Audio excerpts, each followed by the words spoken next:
Selamat datang di channel saya Serangga Gatal. Jangan lupa di subrek, like and share. Mimin doakan semoga kita sehat semua. Oke, kita mulai. Kota Glory, Mansion Tuan Kota. Seorang penjaga berlari masuk, membungkuk dan berkata, "Tuan Kota, kami menerima surat dari orang misterius, sepertinya ditujukan untuk Anda." Ye Zong membuka surat itu setelah memindainya dengan kekuatan jiwanya, tidak menemukan apapun yang salah dengan itu. Ketika dia membuka surat itu, tulisan tangan yang jelas dan jelas diproyeksikan ke matanya. Matanya memancarkan sinar cahaya yang dingin karena tulisan tangan ini milik Ye Han. Tuhan Bapa, hari itu, ketika saya meninggalkan kota Glory, saya telah merenungkan masa lalu dan masa depan dan tidak bisa tidur malam itu. Faktanya, saat itu, ketika saya kembali ke kota Glory, saya sudah menyadari bahwa tidak mungkin bagi saya untuk mendapatkan posisi tuan kota lagi. Selama masa pelatihan saya, untuk melindungi saya, guru meninggal. Dia juga salah satu tetua di keluarga angin salju yang bersedia mendukung saya. Tanpa dukungannya, tidak ada gunanya, bahkan jika Anda ingin saya mewarisi posisi tuan kota, namun saya tidak bersedia untuk mengundurkan diri itu. Meskipun Anda telah memperlakukan saya dengan baik, saya tidak punya pilihan lain. Untuk mendapatkan Ziyun, saya tidak akan ragu untuk melakukan apapun, bahkan jika itu berarti saya harus menghancurkan kota Glory.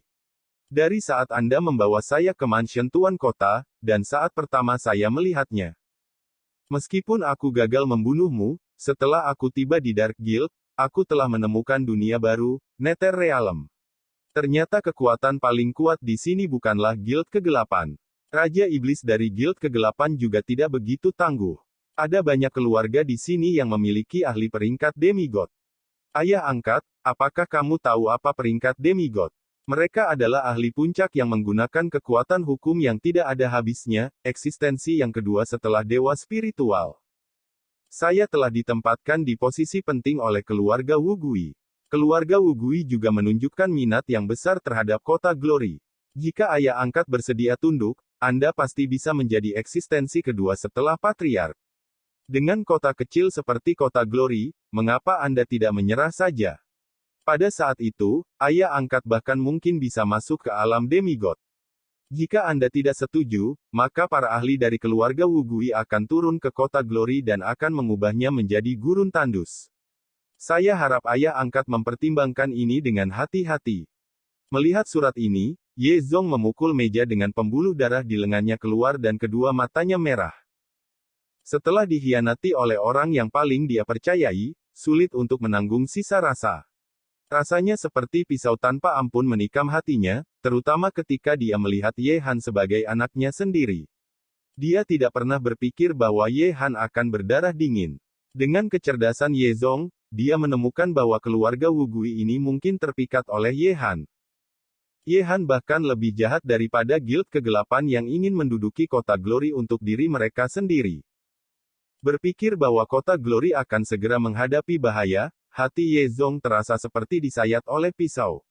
Asal mula semua masalah ini adalah dirinya sendiri, karena tidak mampu melihat sifat seseorang dengan cermat. Dia berpikir bahwa Ye Han hanya perencana yang dalam, dia tidak pernah berpikir bahwa Ye Han akan menjadi pengkhianat dan mengkhianati kota Glory. Dia tidak tahu kemana Nili menghilang. Ye Zong tiba-tiba menyadari bahwa setelah Nili pergi, dia tidak memiliki siapapun untuk mendiskusikan taktik. Ketika Nili masih ada, Ye Zong berharap dia bisa memukulinya. Namun, ketika Nili pergi, dia tidak bisa tidak merindukannya sedikit pun. Sebagai tuan kota, bahkan orang-orang terdekat di sekitarnya, seperti Ye Xiu dan yang lainnya, semua hormat di depannya, selalu menunjukkan celah kecil antara dia dan mereka. Nili adalah satu-satunya yang tidak pernah menempatkan posisinya sebagai tuan kota di matanya. Meskipun Nili selalu menentangnya, itu membuatnya merasa dekat. Yong Zong, sebuah suara berat berteriak. Mendengar suara yang mengesankan ini, mata Ye Zong berbinar. Dia mengangkat kepalanya dan melihat seorang pria di pintu aula utama. Meski sudah tua, dia masih memiliki sosok yang mengesankan. Ye Zong kemudian menghampirinya dengan gembira. "Ayah, kamu kembali." Ye Zong dengan hormat membungkuk. Ketika dia kehabisan akal, pemandangan Ye Mo memberinya tulang punggung. Aku kembali dengan cucu menantu. Ye Mo mengangguk. Cucu menantu. Menantu yang mana? Ye Zong memiliki ekspresi aneh di wajahnya. Pada saat ini, seorang pria muda berjalan dari belakang Ye Mo dan tersenyum berkata kepada Ye Zong, "Ayah mertua, lama tidak bertemu." Nili meregangkan pinggangnya. Karena udara di kota Glory jauh lebih baik dibandingkan dengan alam neter, dia merasa mabuk karenanya. Melihat Nili, wajah Ye Zong segera menjadi gelap dan dengan sungguh-sungguh berkata, "Kamu anak nakal, apa yang kamu katakan pada ayahku?" Meskipun ekspresi Ye Zong bisa menakut-nakuti orang lain, itu tidak berguna melawan Nili. Nili mengangkat bahu dan berkata, "Aku menceritakan semuanya padanya." Ye Zong hampir bisa membayangkan adegan Nili berbunga-bunga berbicara dengan Ye Mo. Siapa yang tahu jika Ye Mo ditipu oleh Nili?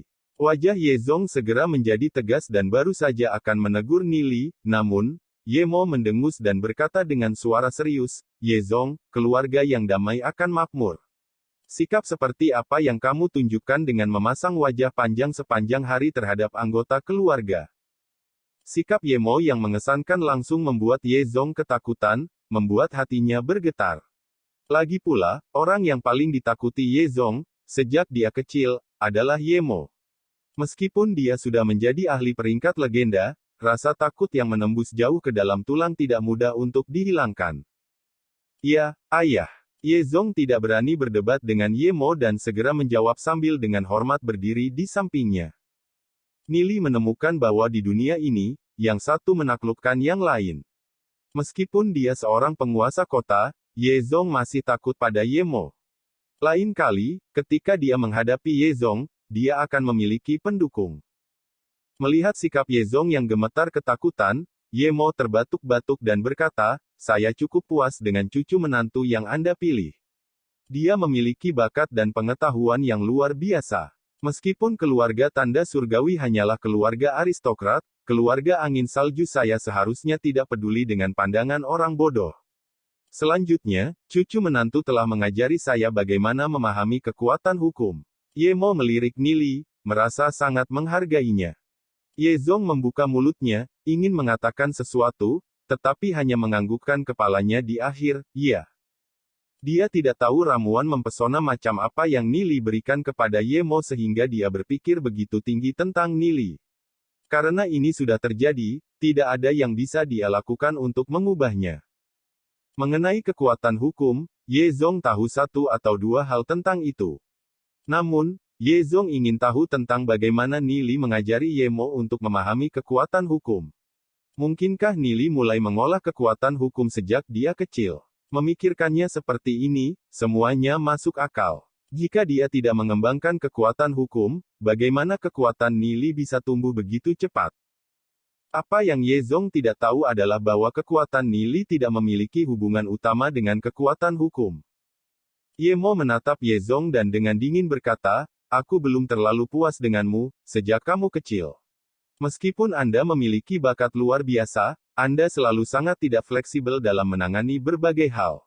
Ada masalah dalam cara Anda memperlakukan orang. Mengenai masalah dengan Ye Han, Anda tidak bisa melihat sifatnya. Apakah kamu tahu kesalahanmu?" "Aku salah." Ye Zong merasa wajahnya terbakar. Meskipun dia adalah tuan kota, dia sedang diceramahi di depan Nili, bagaimana dia bisa menjaga prestisenya setelah ini? "Aku tidak menyukai Ye Han, namun kamu masih bersikeras untuk mendorongnya ke posisi tuan kota. Sekarang lihat apa yang telah Anda lakukan. Untungnya, dia tidak berhasil menjadi tuan kota. Jika orang seperti itu berhasil menjadi tuan kota, dapatkah Anda membayangkan bagaimana semuanya bisa berakhir?" Ye Mo dengan dingin mendengus, "Sekarang, Ye Han memberi tahu keluarga Wu Gui tentang kota kemuliaan kita. Jika hanya keluarga Wu Gui, aku mungkin bisa menghadapi mereka. Namun, bagaimana jika keluarga lain dari alam neter memutuskan untuk datang? Bagaimana kita akan menangkal mereka?" Dengan betapa marahnya Ye Mo, bagaimana bisa Ye Zong berani membantahnya? "Kamu memiliki anak yang baik seperti Nili melakukan yang terbaik untuk kota Glory, namun sikapmu masih sangat buruk. Apa yang akan terjadi jika Anda menakuti anak itu? Kamu masih memperlakukan pengkhianat itu, Ye Han, dengan lebih banyak kepercayaan, itu konyol." Ye Mo dengan lugas memarahi, menjadi semakin gelisah semakin dia berbicara. Ye Zong tertekan di dalam hatinya. Meskipun dia sedikit galak pada Nili, dia masih tidak melakukan apapun padanya. Nili ketakutan. Jika dia tidak memanjat di atas kepalanya, dia pasti sudah berterima kasih kepada para dewa. Selanjutnya, dia telah dibodohi oleh Nili berkali-kali, mengisi hatinya dengan kemarahan. Namun, dia tidak berani membantah ayahnya. Kakek Yemo, jangan terlalu marah. Sikap tuan kota selalu seperti ini. Aku sudah terbiasa, kata Nili, dalam upaya untuk menghibur Yemo sambil berpura-pura tidak melihat Ye Zong menatapnya dengan mata melebar. Lihat betapa patuhnya dia. Seorang anak berusia 13-14 tahun bahkan lebih masuk akal daripada Anda. Yemo mendengus lagi dan berkata, kembalilah dan renungkan. Adapun pernikahan antara Nili dan Yuner, itu akan diperbaiki seperti ini. Kami akan menunggu masalah dengan keluarga Wu Gui diselesaikan. Kemudian, saya akan mengunjungi keluarga Tanda Surgawi dan mendiskusikan hari pernikahan. Ye Zong merasa pahit di hatinya dan dengan cepat berkata, bukankah tidak pantas bagi keluarga angin salju kita untuk berinisiatif mengunjungi keluarga Tanda Surgawi? Bagaimanapun, itu harus menjadi keluarga Tanda Surgawi untuk mengunjungi kami dan melamar pernikahan, jika tidak, bagaimana Yuner bisa memiliki posisinya? Lebih jauh lagi, bukankah usia Yuner sedikit terlalu muda? Pemandangan orang bodoh. Yemo melambaikan lengan bajunya dan dengan dingin mendengus, dengan begitu banyak keluarga di luar sana, wanita keluarga mana yang tidak menikah di usia yang begitu muda? Karena kamu sudah bergaul dengan bocah itu, Huyan Xiong, terlalu lama, kamu ingin membuat Yuner menjadi wanita tua seperti Huyan Lanruo dan tidak bisa menikah. Ekspresi Ye Zong aneh dan Nili menahan tawanya. Tidak heran Huyan Lanruo selalu menempel padanya. Ternyata itu karena dia tidak bisa menikah. Jika Huyan Lanruo tahu apa yang dikatakan Yemo, reaksi seperti apa yang akan dia miliki? Bagaimana mungkin Ye Ziyun tidak menikah? Jika Ye Zong membiarkan berita itu keluar, berapa banyak keluarga yang akan berdiri di depan pintu mansion tuan kota?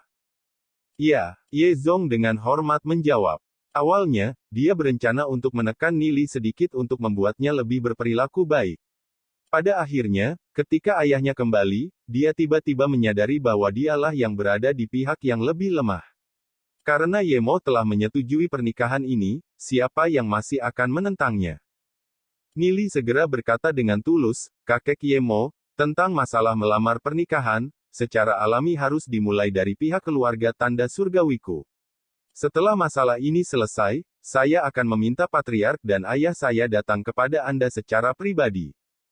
Mendengar kata-kata Nili, Yemo tersenyum dan menganggukkan kepalanya, bagus, bagus, bagus.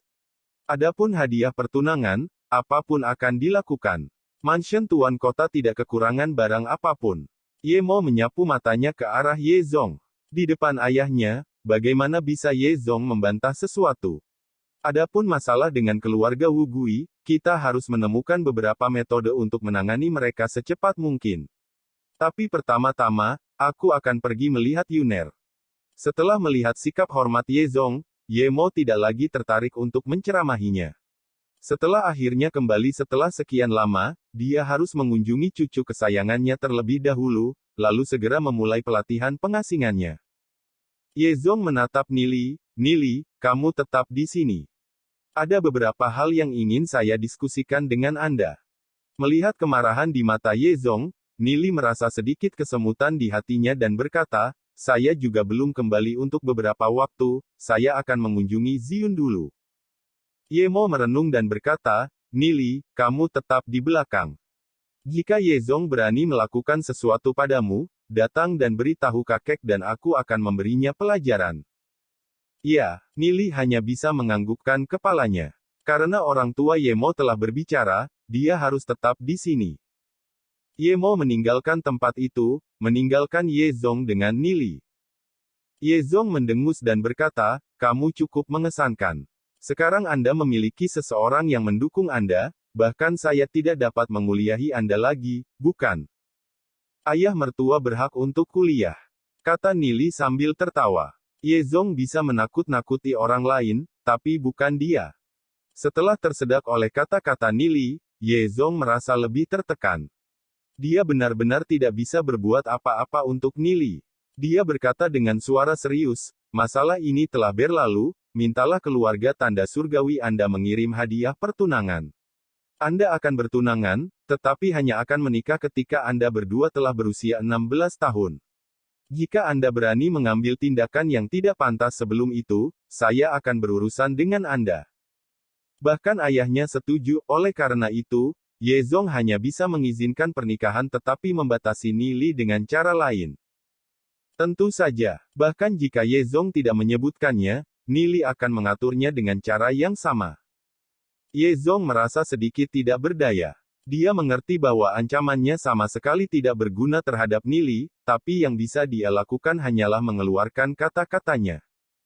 Ayah mertua, kamu bisa beristirahat dengan tenang. Nili tersenyum dan kemudian berkata kepada Yezong, benar.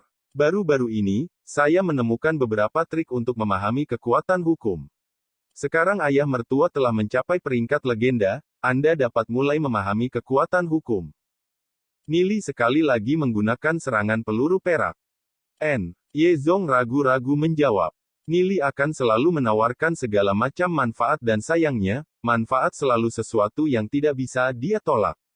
Setelah menerima manfaat, dia tidak bisa lagi berada dalam posisi untuk melakukan apapun pada Nili.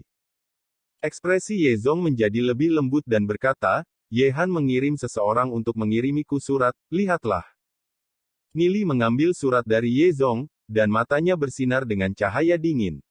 Dia berkata, Yehan benar-benar pengkhianat. Dia benar-benar menjual kami kepada keluarga Wu Gui. Dari pemahaman saya, keluarga Wu Gui memiliki 3 ahli peringkat demigod. Apa yang disebut peringkat demigod dimaksudkan untuk menjadi tingkat puncak dari ahli peringkat legenda yang memegang kendali atas kekuatan hukum. Pakar seperti ini sangat sulit untuk dihadapi. Salah satu dari mereka akan membawa malapetaka ke kota Glory. Setelah merenung beberapa saat, Yezong berkata, kami hanya bisa melakukan yang terbaik dan bergantung pada arai 10.000 binatang iblis untuk menangkis mereka.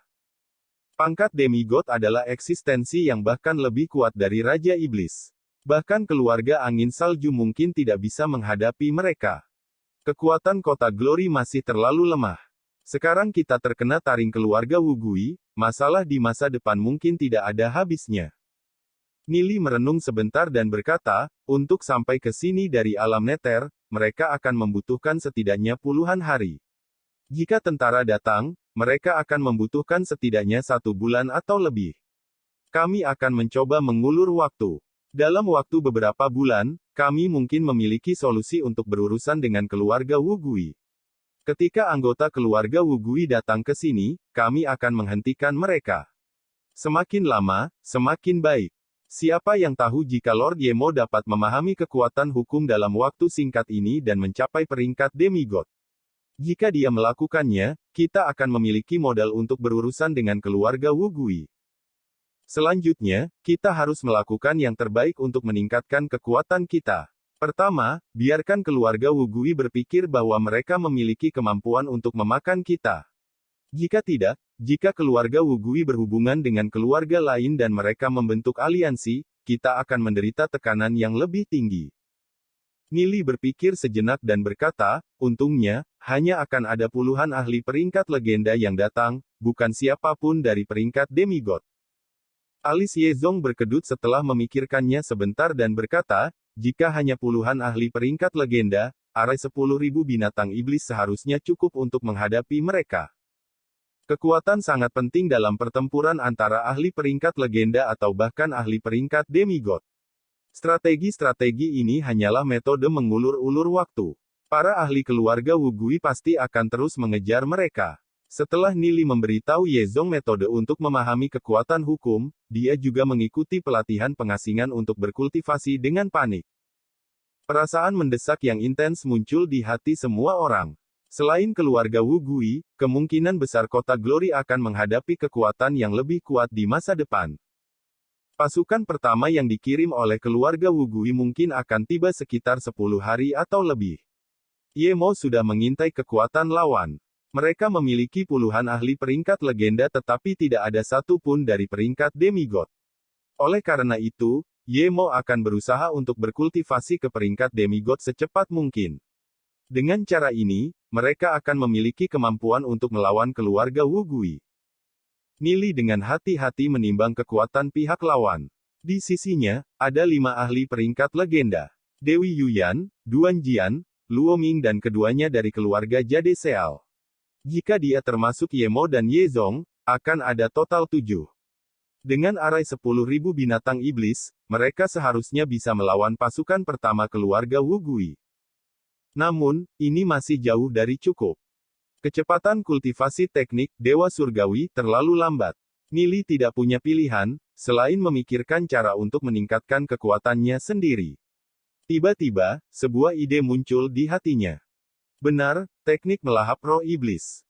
Nili mengingat teknik rahasia yang dia lihat sebelumnya di kehidupan sebelumnya. Setelah mengucapkan selamat tinggal pada Ye Zong, dia menuju halaman Ye Ziyun. Kembalinya Ye Mo membuat Ye Ziyun sangat bahagia, namun, dia dengan cepat kembali ke pelatihannya setelah berbicara dengan kakeknya untuk sementara waktu. Dari Ye Mo, dia mengetahui bahwa Nili telah kembali. Setelah berpisah begitu lama, dia mendapatkan sedikit kerinduan untuk Nili. Namun, dia mencoba menahan jantungnya yang berdebar dan tetap berada di halamannya untuk berlatih seperti biasa. Namun, sepertinya hatinya tidak bisa tenang, membuatnya gagal masuk ke kondisi meditasi yang terisolasi beberapa kali. Nili melangkah ke halaman dan melihat Ye Ziyun mengendalikan Ratu Saljunya. Di mulut Ratu Salju, ada mutiara. Mutiara ini adalah salah satu yang Nili bawa kembali bersamanya dari alam penjara abis. Sepertinya dengan permata spiritual badai salju, kultivasinya telah meningkat dengan sangat cepat.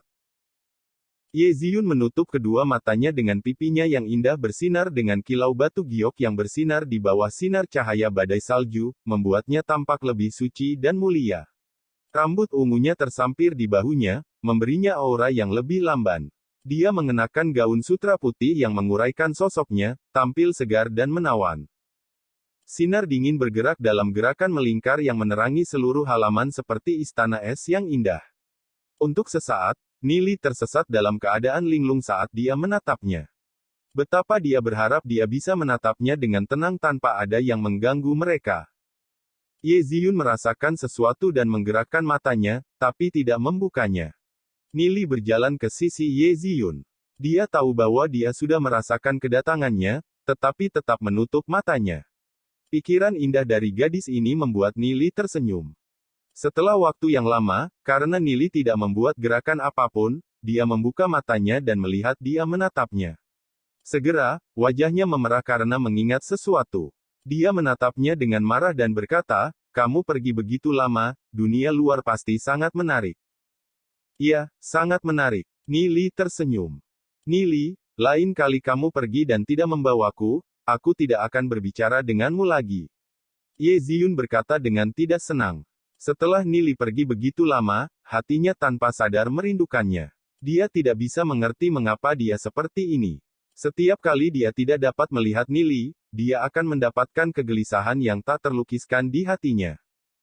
Dia terus khawatir Nili tiba-tiba menghilang dari hidupnya atau dia tidak akan lagi mencintainya.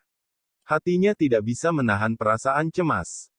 "Latihan kali ini terlalu berbahaya, aku pasti akan membawamu lain kali." Nili tersenyum. Dia menarik Ye Ziyun dan berkata, "Waktunya ketat, ada banyak hal yang harus dilakukan. Kita harus mendapatkan Duze, Lu Piao, Ninger dan yang lainnya." "Kamu." Ketika tangannya dipegang oleh Nili, hatinya berkelebat dengan sedikit rasa malu. Namun, dia tidak berjuang kali ini dan membiarkannya memegangnya. Semua orang telah berkumpul di halaman. Luo Ming dan dua lainnya dari keluarga Jade Seal telah diatur ke halaman lain tidak jauh dari sini. Semua orang di sini adalah orang yang bisa dia percaya, Ye Ziyun, Duze, Lu Piao, Xiao Ninger, Duan Jian, Wei Nan, Zhu Xiangjun, Zhang Ming dan Xiao Sui. Sebanyak 10 orang, termasuk dirinya. "Nili, kamu akhirnya kembali. Kamu membuat kami khawatir, karena kamu pergi begitu lama." Lu Piao tertawa sambil mengaitkan tangannya ke leher Nili, memukulinya. Dalam mata indah Xiao Ninger, Ada ribuan kata yang ingin dia katakan ketika dia melihatnya, namun, dia tidak mengatakan apa-apa. Dalam periode waktu ini, ketika Nili pergi, hatinya dipenuhi dengan kerinduan. Nili tersenyum dan berkata, banyak hal telah terjadi dalam periode waktu ini. Aku akan perlahan menjelaskannya kepada kalian nanti. Pertama, saya ingin memperkenalkan Anda kepada seseorang. Dia mengangkat tangan kanannya dan Dewi Yuyan terbang keluar dari lengan bajunya dan ke udara. Yuyan mengenakan gaun sutra merah menyala. Penampilannya yang cantik mempesona mata. Meskipun dia hanya seukuran dua kepalan tangan orang biasa yang ditumpuk di atas satu sama lain, kecantikannya tetap mempesona, suci dan mulia. Melihatnya akan membuat orang biasa merasa malu dengan inferioritas mereka. Melihat Dewi kecil itu, semua orang tercengang. Siapa dia? Kenapa dia begitu kecil? Semua orang melebarkan mata mereka saat mereka dengan penasaran melemparkan tatapan mereka padanya. Lu Piao mengangkat tangannya, ingin mencubit Yuyan sedikit untuk melihat apakah dia masih hidup. Namun, ekspresinya menjadi dingin dan aura kuat terpancar darinya yang memaksa Lu Piao untuk segera menjauh darinya. Lu Piao tercengang. Dia tidak pernah berpikir bahwa dia akan memiliki kekuatan yang begitu kuat.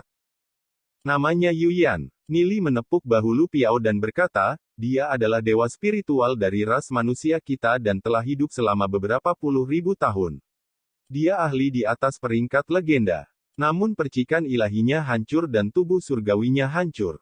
Ini adalah tubuh ilahi baru yang baru saja dia pulihkan, itu sebabnya dia sangat kecil.